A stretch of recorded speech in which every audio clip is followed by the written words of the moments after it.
اور نیابت الہی یعنی اپنے آپ کو اللہ کا خلیفہ بنانا۔ نیابت کا معنی کیا ہے بیٹا؟ خلافت کا معنی کیا ہے؟ کہ قانون الہی کو زمین پر جو ہے وہ رائج کر دینا، زمین پر قانون الہی کو جو ہے وہ پھیلا دینا، تبلیغ کرنا، یہ جو ہے یہ نیابت الہی ہے۔ کہا جاتا ہے، فرمان ہے کہ جس نے اپنے آپ کو پہچان لیا اس نے اپنے رب کو پہچان لیا، کہ رب کو پہچاننا بھی اپنے آپ کی پہچان کرنے کے بغیر جو ہے اللہ کی معرفت ہم حاصل نہیں کر سکتے۔ ٹھیک ہے بیٹا، اسی پیراگراف کے نیکسٹ پوائنٹ ہے خودی کی انتہا تک پہنچنے کا ذریعہ۔ خودی کی انتہا، اقبال نے ارشاد فرمایا خودی کی انتہا اقبال کے مطابق کیا ہے کہ انسان اللہ تبارک و تعالیٰ کے اس قدر قریب ہو جائے کہ اس سے ہم کلام ہو، اس سے جو ہے وہ گفتگو کرے، تو یہ خودی کی انتہا ہے۔ اس ارتقاء میں اسے مذہب کی رہنمائی درکار ہے۔ ترقی یعنی یہ عمل جو ہے یہ منزل با منزل ہے، راتوں رات جو ہے وہ کوئی خودی کی انتہا تک نہیں پہنچ سکتا، یہ درجہ بدرجہ جو ہے وہ ترقی کے منازل ہیں، اور اس ترقی کے منازل پر پہنچنے کے لیے اسے مذہب کی رہنمائی درکار ہے۔ اقبال نے اسلامی اور مغربی دونوں علوم حاصل کیے تھے، اور پھر یہ نتیجہ اخذ کیا کہ اگر انسان اپنی انتہا، خودی کی انتہا کو پہنچنا چاہتا ہے تو پھر کیا ہے کہ اسے مذہب کی رہنمائی جو ہے وہ درکار ہوگی۔ اقبال نے 4 چیزوں پر زور دیا۔ اول توحید، توحید آپ جانتے ہیں اللہ تعالیٰ کو ایک جاننا، واحد ماننا، اسے جو ہے وہ توحید کا نام جو ہے وہ دیا جاتا ہے، جس پر پورا ایمان عملاً انسان کو خوف اور مایوسی سے آزاد کر دیتا ہے۔ خوف، موت کا خوف، کسی بھی اور شخص کا خوف، جو اللہ سے ڈرتا ہے وہ کسی سے نہیں ڈرتا۔ واصف علی واصف نے کہا تھا جو اللہ سے ڈرتا ہے وہ کسی سے نہیں ڈرتا، تو انسان ہر قسم کے خوف سے آزاد ہو جاتا ہے۔ مایوسی تب ہوتی ہے کہ جب انسان کسی ایسے شخص پہ بھروسہ کرے کہ جو اس کے کام کو اسے شک ہو کہ یہ نہیں کر سکتا، لیکن اللہ تبارک و تعالیٰ قرآن کریم کے اندر کیا ارشاد فرماتا ہے، اِذْ أَرَادَ شَيْئًا أَن يَقُولَ لَهُ كُن فَيَكُونُ، کہ جب میں کسی شے کو بنانے کا ارادہ کرتا ہوں تو میں کہتا ہوں کن ہو جا تو وہ ہو جاتی ہے۔ ان اللہ علی کل شیء قدیر، بے شک اللہ ہر چیز پر قادر ہے۔ جب وہ ہر چیز پر قدرت رکھتا ہے تو پھر انسان جو ہے وہ مایوسی سے آزاد ہو جاتا ہے۔ نہیں، توحید انسانی، توحید الہی، توحید انسانی میں پرتو فگن ہے۔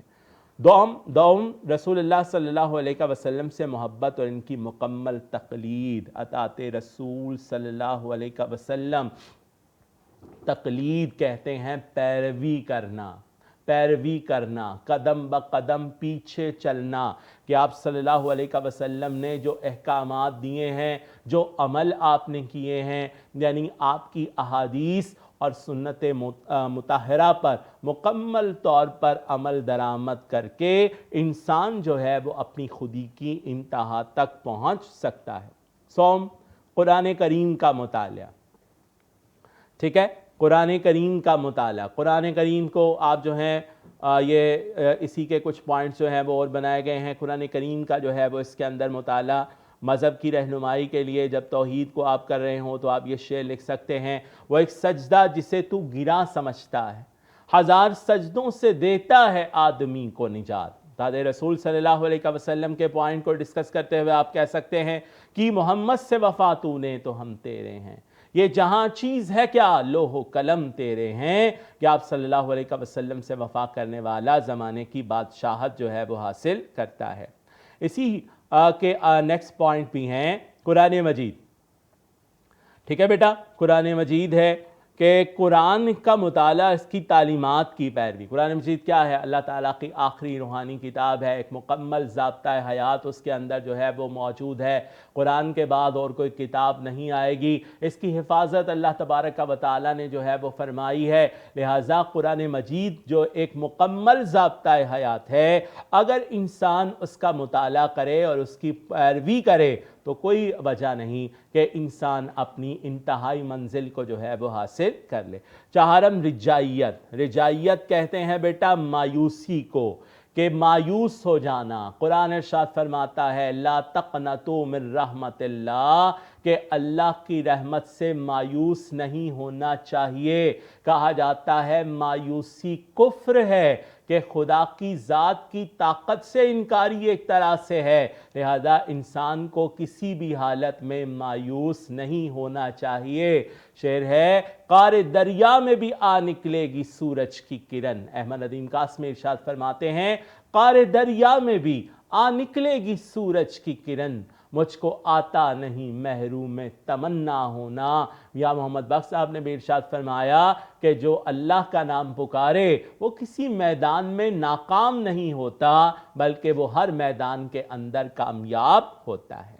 ٹھیک ہے بیٹا، تو یہ تھی ہماری نیکسٹ جو ہے وہ ہماری عبارت۔ قیام پاکستان کے قیام سے نہ صرف ہندوستان کے بڑے عظیم اور ایشیا میں بلکہ ساری اسلامی دنیا میں ایک ایسا قوت آفریں تغیر رونما ہوا جس کے غیر معمولی نتائج کا دنیا ابھی صحیح طور پر اندازہ نہیں کر سکتی۔ اس کا پہلا پوائنٹ ہے قیام پاکستان۔ پاکستان انتہائی کاوشوں کے بعد جو ہے وہ 1947 کو معرض وجود میں آیا۔ اس کے لیے کہا یہ جاتا ہے کہ 10 سے 20 لاکھ مسلمانوں نے اپنی جانوں کا نذرانہ جو تھا وہ پیش کیا، لہٰذا بہت سی مشکلات کا سامنا جو ہے وہ بیٹا کرنا پڑا۔ ایک طرف انگریز تھے اور ایک طرف ہندو تھے کہ جو بالکل نہیں چاہتے تھے کہ مسلمانوں کا یہ ملک بنے۔ ایک ناممکن سی بات جو ہے وہ لگتی تھی، لیکن مسلمان قوم نے اپنی قوت ایمانی، بصیرت اور حکمت سے ناممکن کو ممکن بنا دیا۔ آپ کوٹیشن کے طور پر لکھ سکتے ہیں مسلمان قوم نے اپنی قوت ایمانی، بصیرت اور حکمت سے ناممکن کو ممکن بنا دیا، کہ جو نہیں چاہتے تھے پاکستان بنے، مسلمان قوم نے اپنی کاوشوں سے، محنت سے اور لگن سے اسے جو ہے وہ معرض وجود میں لانے کے لیے اہم کردار ادا کیا۔ دوسری اقوام پر اثر، دوسری قوموں پر بھی اثر ہوا۔ ایک تو وہ حیران رہ گئی اس تغیر سے کہ یہ تبدیلی جو ہے یہ کیسے رونما ہو گئی۔ دو بڑے بڑے دشمنوں کو ایک چھوٹی سی جو ہے وہ قوم نے کس طرح سے جو ہے وہ شکست فاش سے دوچار کر دیا۔ دوسرے دنیا کے دوسرے ممالک میں بھی جو ہے وہ آزادی کی لہر دوڑ اٹھی اور اس کے بعد بہت سے ممالک جو ہیں وہ آزاد ہوئے، جس کے غیر معمولی نتائج کا دنیا ابھی صحیح طور پر اندازہ نہیں کر سکتی۔ ادھر یہ امر پاکستان کی ملت اسلامیہ پر روز بروز واضح ہو رہا ہے کہ اگر اسے اپنی اور دنیا کی طرف اپنا اسلامی اور انسانی فرض ادا کرنا ہے تو پاکستان کی حکومت لازمی طور پر اسلامی جمہوریت کے ترقی پرور اصولوں پر قائم ہوگی۔ یہاں بیٹے بیان یہ کیا جا رہا ہے کہ نظریہ پاکستان کی بنیاد، پاکستان ایک نظریاتی ملک ہے بیٹا۔ دنیا کے ممالک کچھ وجود میں آئے، کچھ جو ہے وہ دریافت ہوئے، لیکن پاکستان ایک ایسا ملک ہے کہ جو بیٹا ایک نظریاتی ملک ہے، اور اس کی نظریات، نظریہ اس کی جو ہے وہ بنیاد ہے، اور اگر ہم اس نظریے کو مد نظر نہیں رکھیں گے تو پھر کیا ہوگا کہ پاکستان بھی قائم و دائم نہیں رہے گا۔ لہٰذا یہاں پر اس نے یہی کہا کہ اسلامی جمہوریت جس میں خلافت ہے، لوگوں عوام کی صحیح معنوں میں حکومت ہے، جیسی کہ سیدنا عمر فاروق کے دور میں نظر آتی ہے کہ آپ ہر امر میں عوام سے مشورہ کرتے ہوئے جو ہے وہ ہمیں نظر آتے ہیں، جس میں مسلم اور غیر مسلم دونوں سے مساوی سلوک کیا جاتا ہے۔ جیسے نبی پاک صلی اللہ علیہ وسلم کے دور میں عیسائیوں کا ایک گروہ آتا ہے اور وہ اپنی عبادت کے لیے مسجد نبوی میں اجازت مانگتا ہے، تو آپ صلی اللہ علیہ وسلم اسے مسجد نبوی میں ان کے طریقے پر عبادت کی اجازت دے دیتے ہیں، لہذا سب کے ساتھ مساوی سلوک جو ہے وہ کیا جائے گا، جس میں بڑے بڑے سرمایہ داروں کے لیے جگہ نہ ہوگی، بلکہ جس میں غریبوں اور کارکنوں کا خاص طور پر خیال رکھا جائے گا، جس میں عورت کے حقوق اور اس کی شخصیت محفوظ ہوگی، جس میں دولت ادھر تمام لوگوں میں مناسب طور پر تقسیم ہو کر، جیسے اسلام کے اندر زکوٰۃ کا نظام جو ہے وہ رکھا گیا، تاکہ امیری غریبی کا فرق جو ہے وہ ختم ہو۔ آپ یہاں پر کوٹیشن کے طور پر نبی پاک صلی اللہ علیہ وسلم کی حدیث مبارکہ جو ہے وہ لگا سکتے ہیں کہ کسی عربی کو عجمی پر اور کسی عجمی کو عربی پر کوئی فوقیت حاصل نہیں ہے، لہٰذا سب کے سب اسلام کی نظر کے اندر جو ہے وہ برابر ہیں۔ تو لہٰذا زکوٰۃ کا نظام اس لیے رائج کیا گیا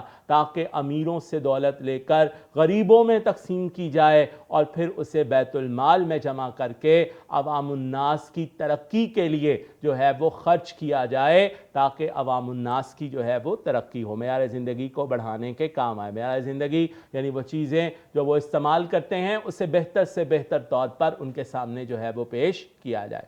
ٹھیک ہے بیٹا، اب آئیے ہمارے پاس خلاصے کے جو ہیں وہ پوائنٹ ہیں۔ یہ سبق کے اتنے ہی پیراگراف جو تھے وہ تشریح طلب تھے جو کہ بار بار پیپر کے اندر آئے ہیں۔ خلاصے کے پوائنٹ ہیں، آپ دیکھ سکتے ہیں۔ امراء کی حکومت کا زوال پہلا پوائنٹ ہے، اس کے اندر آپ نے لکھنا ہے کہ 1757 سے 1857 اورنگزیب عالمگیر کی وفات کے بعد نااہل جانشین جو ہے وہ اسے سنبھال نہیں سکے، اور پھر سید احمد بریلوی کی کاوشیں کہ جنہوں نے جو ہے وہ مذہبی کوششوں سے اسلام کی جو ہے وہ صحیح آگاہی لوگوں میں پیدا کی۔ پھر سر سید احمد خان کی خدمات ہیں جنہوں نے قدامت پسند مسلمانوں کو جو ہے وہ انگریز حکومت سے مفاہمت اور جدید علوم کی طرف راغب کیا، اور بہت سارے جو ہیں وہ تعلیمی ادارے ہندوستان کے اندر قائم کیے۔ آپ کے رفقا کا ذکر جو ہے وہ کیا جائے گا۔ اقبال کی خدمات ہیں، اور 1906 سے 1947 تک کے واقعات مختلف جس کے اندر جو ہے وہ 1935 کی وزارتیں بھی ہیں، جس کے اندر جو ہے وہ یوم نجات بھی ہے، 1940 کی قرارداد پاکستان بھی ہے، پھر 1945-46 کے انتخابات بھی ہیں، اور پھر 1947 کا ہنگامہ خیز سال بھی ہے۔ تو یہ تمام باتیں آپ اس کے اندر کریں گے، اور آخر میں مسلمانوں کا نصب العین یہ ہے کہ ہم ایک اسلامی ملک جو ہے وہ قائم کریں جس میں سب کے سب برابر ہوں اور کسی کو کسی پر فوقیت حاصل نہ ہو۔ ٹھیک ہے بیٹا، سیکو سباق جو ہے وہ میں نے یہاں پر جو ہے وہ لکھ دیا ہے۔ یہ مثالی جو ہے وہ سیکو سباق ہے جو کہ آپ یہ وہ سیکو سباق ہے کہ جو آپ تمام پیراگراف کے لیے جو ہے وہ یہی سیکو سباق اگر یاد کر لیں تو آپ اس سے جو ہے وہ لکھ سکتے ہیں۔ یہ عبارت میاں بشیر احمد کے سبق تشکیل پاکستان سے لی گئی ہے۔ اس میں مصنف نے پاکستان کے بننے کے واقعات کو بیان کیا ہے، ہندوستان کے مسلمانوں نے کس قدر مشکلات کے بعد اور لاکھوں قربانیوں کے بعد حاصل کیا۔ علماء، طلباء، سیاستدان، رہنماؤں نے، مردوں نے، عورتوں نے اپنا اپنا حصہ ڈالا۔ اب ہماری ذمہ داری ہے کہ ہم اسے نظریہ پاکستان کے مطابق اس کے نظام کو ڈھالیں۔ جی بیٹا، یہ اس کا سیکو سباق ہو گیا۔ تشریح کے حوالے سے آپ جانتے ہیں کہ آپ نے سب سے پہلے جو ہے وہ مصنف کا نام اور سبق کا عنوان لکھنا ہے۔ ٹھیک ہے بیٹا، سبق کا عنوان جو ہے وہ تحریر کیا جائے گا۔ اس کے علاوہ ماخذ ہے، ماخذ کے بارے میں میں نے آپ کو بتایا تھا کہ کارنامہ اسلام اس کتاب کا نام ہے جہاں سے یہ سبق جو ہے یہ لیا گیا ہے۔ اور اس کے بعد بیٹا آپ نے جو ہے وہ صنف سبق، میں نے آپ سے کہا تھا کہ یہ تاریخی مضمون ہے، تاریخ کے حوالے سے جو ہے یہ مضمون ہے، وہ آپ نے اس کے اندر تحریر کرنا ہے۔ اس کے بعد آپ نے سیکو سباق میں یہ عبارت لکھ دینی ہے اس جملے کے ساتھ جو میں نے ابھی آپ کو بتایا کہ آپ نے لکھنا ہے کہ یہ عبارت سبق کے کس حصے سے جو ہے وہ لی گئی ہے۔ ٹھیک ہے بیٹا، سبق کے کس حصے سے جو ہے وہ لی گئی ہے، اور اس کے بعد آپ تشریح کی ہیڈنگ جو ہے وہ بیٹا دیں گے، اور تشریح کی ہیڈنگ کے بعد آپ جو ہے وہ اس کے اندر کم از کم جو ہے وہ 2 سائٹ، یہ مکمل جو آپ کا سوال ہوگا، جب ہم نے شروع میں پیپر پیٹرن کو ڈسکس کیا تھا تو میں نے آپ کو بتا دیا تھا کہ آپ نے 3 سے 4 صفحات کے اندر تو کم از کم اس کے 3 صفحات جو ہیں وہ آپ نے لکھنے ہیں۔ تو تشریح بیٹا جب آپ کریں گے تو وہ کم از کم 2 سائٹ پر آپ کی تشریح جو ہے وہ ہوگی۔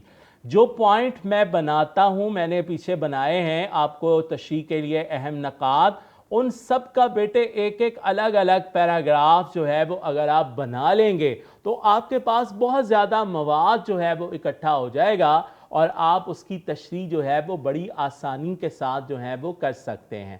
درمیان میں نے آپ کو کال بتائی تھی، کوٹیشنز جو ہیں وہ میں نے بیٹا آپ کو لکھوائی تھی، اسے آپ نے بالکل پیج کے سنٹر میں جو ہے وہ لکھ کر اپنی تشریح کو جو ہے وہ خوبصورت بنا لینا ہے، کیونکہ بیٹا یہ ایک جو ہے وہ ایسا سوال ہے کہ جس کو پورا جو ہے وہ نہیں پڑھا جائے گا. آپ کے پوائنٹ دیکھے جائیں گے کہ آپ نے کن کن پوائنٹ کو جو ہے وہ آپ نے تشریح کیا ہے, اور اس کے بعد آپ کا اس سوال کے اندر میک اپ جو ہے وہ چیک کیا جائے گا کہ آپ نے اسے جو ہے وہ کس طرح سے میک اپ جو ہے وہ کیا ہے.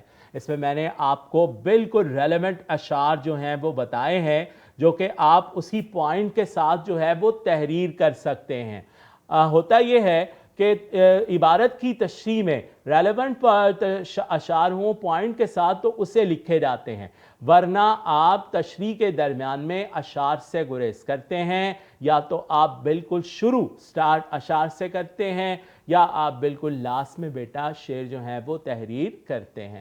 اسی طرح جب آپ خلاصہ تحریر کریں تو آپ نے مصنف کا نام ہیڈنگ دے کر ضرور تحریر کر دینا ہے, کیونکہ اس کا ایک نمبر الگ سے آپ کو جو ہے وہ ملتا ہے. ٹھیک ہے بیٹا, یہ تھا ہمارا آج کا لیکچر. امید ہے کہ آپ کے لیے یہ مفید ہوگا, آپ نے اس میں سے بہت کچھ سیکھا ہوگا. گھر میں بھی پریکٹس کریں بیٹا, تشریح جو ہے وہ اپنے نوٹس اس کے جو ہیں وہ تیار کریں تاکہ امتحان کے قریب آپ کو کسی قسم کی دقت پیش نہ آئے. اگلے لیکچر تک کے لیے اجازت دیجیے, اپنا خیال رکھیے. السلام علیکم, اللہ حافظ.